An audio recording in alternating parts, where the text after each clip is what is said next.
পিসির কোলে রাজনীতি করেছেন। উনি ওনার পিসির সমান নিজেকে মনে করেন। সংগ্রামের মধ্য দিয়ে রাজনীতি করেননি। বিজেপি না থাকলে তৃণমূল প্রতিষ্ঠা হতো নাকি? বিজেপি তৃণমূল প্রতিষ্ঠা করেছে, বিজেপি তৃণমূলকে তুলে দিয়েছে।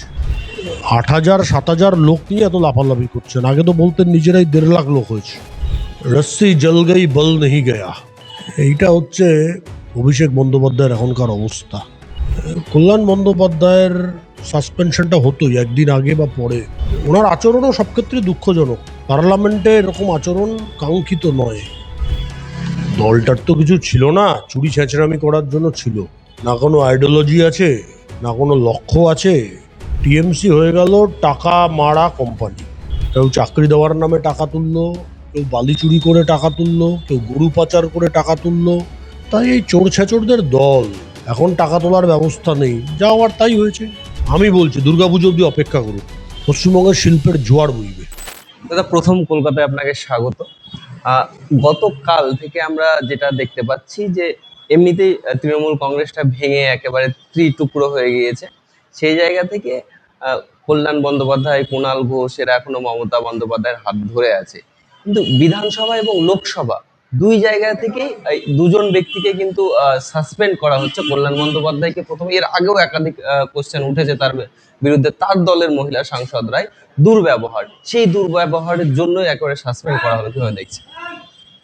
না, কল্যাণ ব্যানার্জির বিরুদ্ধে অনেকদিন ধরে অনেক অভিযোগ। বিভিন্ন সময়ে বিভিন্ন রকমের শব্দ প্রয়োগ করেছে, যেগুলো নিয়ে মানুষের মধ্যে প্রশ্ন আছে। প্রকাশ্য সভায় আপনি যেটা বলতে পারেন, পার্লামেন্টের মধ্যে সেটা বলতে পারেন না। আর ওনার যারা পুরনো দলের কলিগ, যারা ছিলেন ওনার দলে, তারাই ওনার সম্পর্কে অভিযোগ করেছেন। এমনকি এখনো ওনার দলে আছেন এমন ব্যক্তিরা যারা ওনার সম্পর্কে বিভিন্ন সময় অভিযোগ করে থাকেন। কল্যাণ বন্দ্যোপাধ্যায়ের সাসপেনশনটা হতোই একদিন আগে বা পরে। ওনার আচরণও সব ক্ষেত্রে দুঃখজনক। পার্লামেন্টে এরকম আচরণ কাঙ্ক্ষিত নয়। তার জন্য আমার মনে হয়েছে ইট ওয়াজ এক্সপেক্টেড। হয়তো দুদিন আগে হতো, দুদিন পরে হলো। ওই লোকসভায় সাসপেন্ড হওয়ার পর তিনি শ্রমিক বাবুর সঙ্গে ওনাকে দেখা গিয়েছে, মহামিত্র সেখানে ছিল। এই নিয়ে একটা জল্পনার সৃষ্টি হয়েছে, যদিও শ্রমিক বাবু এটা নিয়ে ক্লিয়ার করেছেন। কিন্তু এই যে সোশ্যাল মিডিয়া বা সমস্ত জায়গায় যে জল্পনা, এবার কি তাহলে আবার কল্যাণ বন্দ্যোপাধ্যায় আসতে চলেছে বিজেপিতে, কি বলুন? না, এমন তো কোনো বিষয় নেই। দেখা তো হতেই পারে, যে কোনো ব্যক্তির সঙ্গে দেখা হতে পারে। আমরা যে টিভি চ্যানেলে যাই, অনেকের সঙ্গে আমাদের দেখা হয় অন্য দলের, সেখানে গল্প করি, আলোচনা করি। কুণাল ঘোষ, তিনি কালকের ঘটনা যে ওনাকে সাসপেন্ড করা হলো, চ্যাংদোলা করে বের করা হলো, তারপর থেকে উনি বেরিয়ে বলছেন যে আমাদেরকে কথা বলতে দেওয়া হচ্ছে না, এবং এটা একটা বিজেপি এবং ঋতব্রত তৃণমূল তাদের সঙ্গে মিলেমিশে আমাদের কণ্ঠরোধ করা হচ্ছে, সেই কারণেই আমি এই প্রতিবাদটা করেছি। না, এটাও ঠিক না, কারণ উনি তো বলার সুযোগ এর আগে পেয়েছেন। দিলীপদা পরশুদিন বললেন, যখন বিধানসভায় দিলীপদারা আমাদের 3জন বিধায়ক ছিল, তখন 3 মিনিটের বক্তৃতা দিতে দেওয়া হতো। আর এনারা তো কেউ 1 ঘন্টা 1.5 ঘন্টাও বলছেন। বিরোধী দলে যারা আছেন, বিরোধী দলগুলোতে যারা আছেন, কাজে আমার মনে হয় না এই অভিযোগটাও ঠিক আছে। গণতন্ত্রের ক্ষেত্রে সরকার পক্ষ, বিরোধী পক্ষ উভয়ের যে নিয়ম কানুন বা এই সমস্ত বিষয় নিয়ে সমালোচনা করবেন, এটা একটা স্বাভাবিক চিত্র। সেই জায়গা থেকে আমরা দেখতে পাচ্ছি বিরোধীদের মধ্যেই সংঘাত। কিভাবে দেখছেন? দলটার তো কিছু ছিল না, চুরি ছেঁচড়ামি করার জন্য ছিল। না কোনো আইডিওলজি আছে, না কোনো লক্ষ্য আছে। টিএমসি হয়ে গেল টাকা মারা কোম্পানি। কেউ চাকরি দেওয়ার নামে টাকা তুললো, কেউ বালি চুরি করে টাকা তুললো, কেউ গরু পাচার করে টাকা তুললো, কেউ কয়লা লুট করে তা টাকা তুললো, কেউ পাথর বিক্রি করে টাকা তুললো। তাই এই চোর ছেচড়দের দল। এখন টাকা তোলার ব্যবস্থা নেই, যা হওয়ার তাই হয়েছে। ফলে স্বাভাবিক আছে, এ ধরনের রাজনৈতিক দলের এরকম অবস্থাই হয়। এই যে 21শে জুলাইকে নিয়ে আমরা দেখলাম বিভিন্ন মঞ্চ, মমতা বন্দ্যোপাধ্যায়ের মঞ্চ, সেখান থেকে আরো অভিষেক বন্দ্যোপাধ্যায় যেভাবে স্লোগান দিচ্ছিলেন, সেটা নিয়ে শুভেন্দু অধিকারী তিনি পার্লামেন্টে কথা বললেন যে আয় শুভেন্দু দেখে যা, অমিত শাহ দেখে যা, এই ধরনের ভাষা। কোথাও গিয়ে কি সংযত এখনো হচ্ছেন না? আমি বললাম তো, কল্যাণবাবুর আচার আচরণটা খুব দুর্ভাগ্যজনক, ভদ্রলোকের মতো নয়। চিরকালই উনি এমন করেন। আমি জানি না মস্তিষ্ক বিভ্রাট আছে কিনা। একবার মুখ্যমন্ত্রী বুদ্ধদেব ভট্টাচার্য সম্পর্কে অসংলগ্ন কথাবার্তা বলেছিলেন, তার জন্য ইলেকশন কমিশন ওনাকে সেন্সর করেছিল 2009 সালের লোকসভা ভোটের সময়। এই চিরকালই বলে থাকে। এখন বয়সের সাথে সাথে এই প্রবণতাটা বেড়েছে, মানে একটা কমেডি আচার আচরণ হয়। ওনার মতো সিনিয়র জনপ্রতিনিধির পক্ষে এরকম আচরণ কাঙ্ক্ষিত নয়। অভিষেক বন্দ্যোপাধ্যায় যার বিরুদ্ধে এখনো পর্যন্ত ডিজে বাজানোর কেস, ঝুল কেস তার উপরে আছে, সেখান থেকে তিনি আরো একবার বলছেন যে একটা করে ডায়েরি রাখবেন, সব লিখে রাখবেন, আমরা 31-এ আবার উত্তর দেবো, রাস্তায় নামবো, এই ধরনের ভাষা। এবং তিনি স্টেজ থেকে স্লোগান দিচ্ছেন যে আই শুভেন্দু দেখে যা, অমিত শাহ দেখে যা, এই ধরনের। কোথাও গিয়ে কি সংযত হচ্ছেন না এখনো? আমি বললাম তো যে খুবই খারাপ আচরণ হচ্ছে অভিষেক ব্যানার্জিরও। পরাজয়কে স্বীকার করে নেওয়া উচিত যে হেরে গেছে। এবার আসলে এরা তো কোনোদিনও গ্রাউন্ডে পলিটিক্স করেনি, লুটপাটের বাইরে রাজনীতিটা চেনে না, বুঝে না। পিসির কোলে রাজনীতি করেছেন উনি, ওনার পিসির সমান নিজেকে মনে করেন। সংগ্রামের মধ্য দিয়ে রাজনীতি করেননি। 8,000 7,000 লোক নিয়ে এত লাফালাফি করছেন। আগে তো বলতেন নিজেরাই 1.5 লাখ লোক হয়েছে, ওনারা বলতেন। 3টে দল মিলিয়ে সেদিন বোধহয় 10,000 লোক হয়েছে টোটাল। রস্সি জল গই বল নেহি গয়া।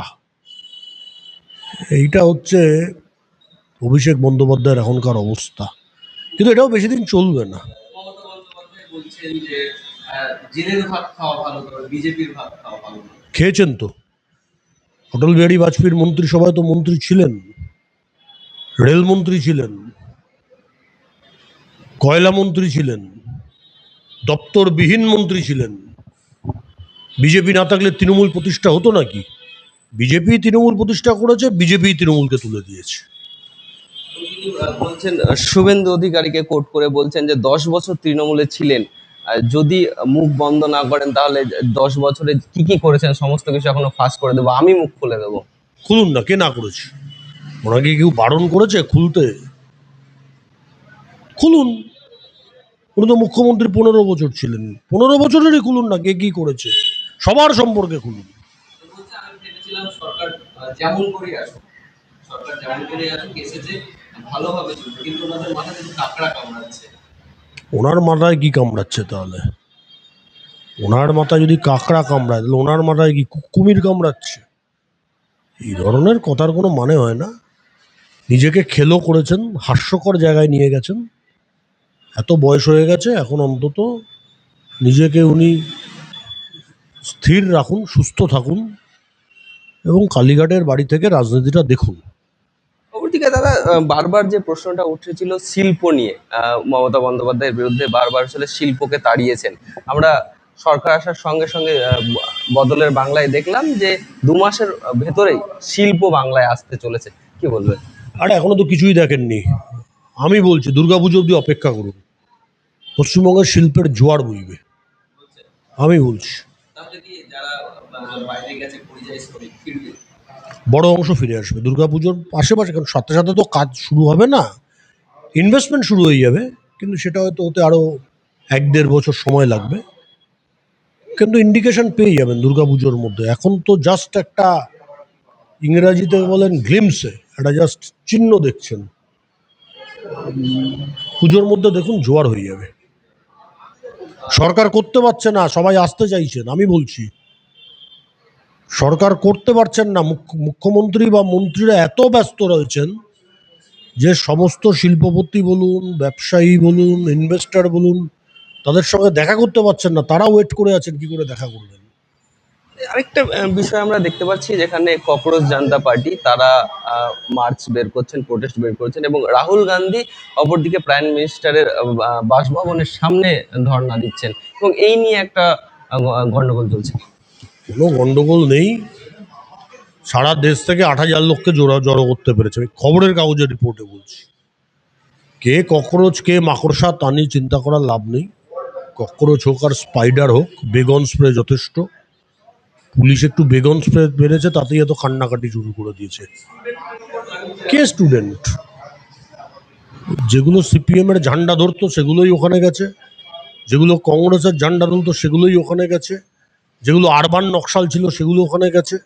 গ্রামে গঞ্জ থেকে নকশাল ফিনিশ হয়ে গেছে, আরবান নকশালগুলো বেঁচে আছে, সেগুলো ওখানে গেছে। বেগন স্প্রেতেই এগুলোর ছত্রখান হয়ে গেছে। এখন একটু আপনারাও প্রেস লাফালাফি করছেন পার্লামেন্ট চলছে বলে। বাংলাদেশ শ্রীলঙ্কার নেপালের স্টাইলে পার্লামেন্ট দখল করতে গেছিল। এত বড় দেশ হয় ওরকম? পার্লামেন্ট দখল করে নেবে? এভাবে হয়? পার্লামেন্ট বন্ধ হয়ে যাবে বোধহয় 12 তারিখ না 13 তারিখ, আর আপনারাও খবর করবেন না। যন্তর মন্তরে আপনি গিয়েও বসে থাকতে পারেন, ওরাও বসে রয়েছে। দেখবেন কোনো কৃষক বিদ্রোহ, কৃষক আন্দোলনের থেকে বেশি সংখ্যা হয়েছিল। তাদের কি হয়েছে?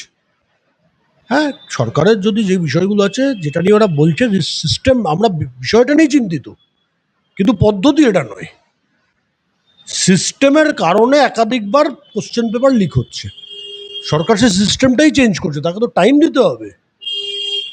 এখন যেমন পরের বার নিট পরীক্ষা হবে কম্পিউটারের সিস্টেমে হবে। আপনার সঙ্গে পাশের যে ছেলেটা পরীক্ষা দেবে, দুজনের সেপারেট কম্পিউটারে কোশ্চেন আসবে, মিশবেই না। কার কোনটা কোশ্চেন আসবে ধরাই যাবে না, এরকম এত রকমের সেট কোশ্চেন তৈরি হবে। কাজেই এই বিষয়টা নিয়ে কোনো চর্চা করারও দরকার নেই। মিডিয়া একে বেশি করে দেখা যায়, 8-10 হাজার লোক যখন খুশি তখন আমরা করতে পারি।